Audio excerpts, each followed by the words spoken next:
Белла,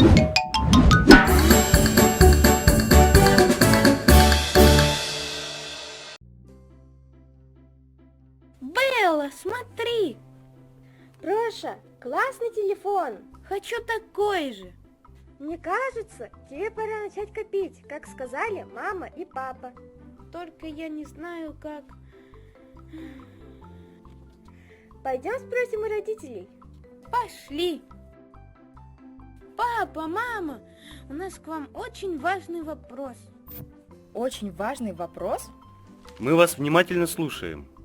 Мама, папа, вы сказали, что на телефон я могу накопить сам. А как я накоплю? Присядьте с нами.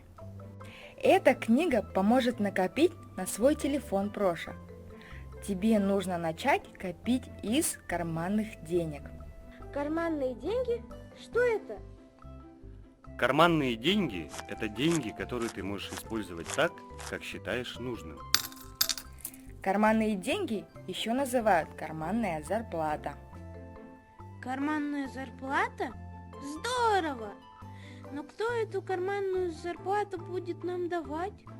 Давать карманные деньги будем мы с папой. Мне тоже? Тогда я тоже накоплю на телефон. Да, Белла, иметь карманные деньги очень важно. Эти деньги помогут вам научиться планировать свой бюджет. Ух ты, как здорово! Теперь у нас будет собственный бюджет. И мы можем потратить эти деньги на все, что хотим?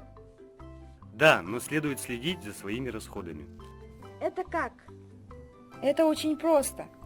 Нужно записывать все свои траты. А что будет, если я не буду записывать траты? Тогда вы не будете знать точно, на что ушли ваши деньги. Ого! А еще нужно научиться делить деньги на 3 части. На целых 3? Да, Белла, часть денег можно потратить на развлечения. Часть желательно отложить на более крупную покупку, например, на твой телефон. Еще одну часть, пусть совсем небольшую, пожертвовать на общее благо. Каждую неделю мы будем давать вам карманные деньги, а вы часть из карманных денег откладывайте. Если накопите половину необходимой суммы, то мы добавим вторую половину. Хорошо, я готов начать копить. Спорим, я накоплю очень быстро. А спорим, я быстрей.